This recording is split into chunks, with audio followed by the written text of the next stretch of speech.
teman-teman, perkenalkan, nama saya Maria Katarina Diandra Disurya dan partner Saya Surojo Gigahwati sebagai peserta lomba peneliti belia tahun 2025 di bidang psikologi. Dengan judul makalah yaitu Cermin Lingkungan Jejak Sosial dalam Psikologi Remaja. Sebagai pelajar, kita adalah generasi penerus bangsa. Sekolah berperan penting dalam mendukung perkembangan pendidikan, tapi kita juga harus berusaha membentuk diri, baik secara fisik maupun mental. Untuk memahami keterkaitan antara kondisi psikologis pelajar terhadap kinerja akademik, kami melakukan observasi lewat kuesioner kepada 30 pelajar SMA Regina Pacis Jakarta. Hasil tanggapan mereka akan kami jadikan acuan dalam makalah ini. Melalui penelitian ini, kami ingin membuktikan bahwa tekanan sosial tidak selalu berdampak buruk, justru bisa menjadi motivasi untuk meraih prestasi di sekolah. Masa remaja adalah masa transisi yang penuh perubahan, baik itu fisik, emosional, sosial, dan kognitif. Tekanan sosial di fase ini tidak dapat dihindari.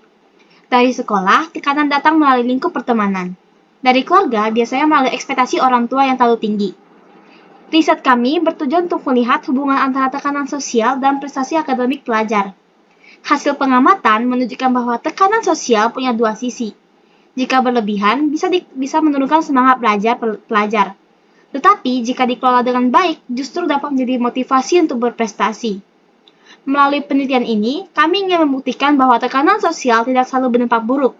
Sebaliknya, tekanan ini bisa menjadi pendorong untuk pelajar semakin produktif di sekolah. Kami melakukan survei yang melibatkan 30 pelajar SMA Regina Pacis Jakarta. Masing-masing 10 orang dari tiap angkatan. Dari hasil survei, terlihat bahwa tiap angkatan punya pola pikir yang berbeda dalam mempersiapkan masa depan. Kelas 10 masih dalam tahap penyesuaian, tapi persentase yang sudah memikirkan karir justru paling tinggi. Kelas 11 mulai serius mempertimbangkan masa depan, meski sebagian besar masih dalam proses mencari.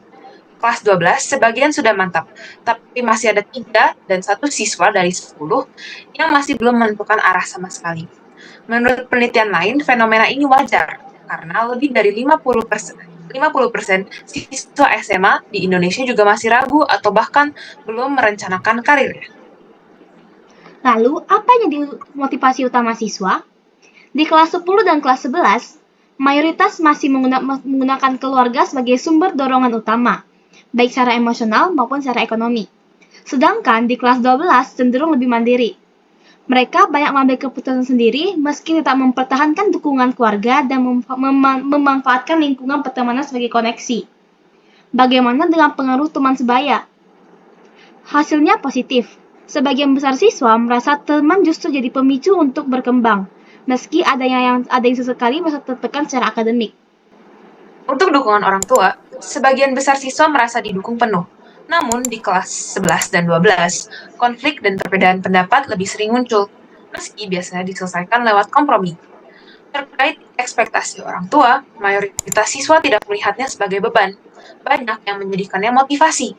Hanya sebagian kecil yang benar-benar merasa terbebani, terutama di kelas 11 dan 12. Kesimpulannya, meski tekanan sosial dan ekspektasi itu nyata, sebagian besar siswa ataupun pelajar justru mengubahnya menjadi dorongan positif untuk masa depan mereka. Dengan demikian, pelajar dapat mempersiapkan diri mereka untuk masa depan dengan baik, sehingga membentuk generasi penerus yang unggul. Terbentuknya generasi penerus yang unggul merupakan langkah pertama bagi negara kita untuk menjadi negara maju di masa yang akan datang. Saya Surojo Gigahwati dan partner saya, Maria Katarina Diandra Adisurya, izin pamit undur diri. Atas perhatiannya, kami mengucapkan terima kasih.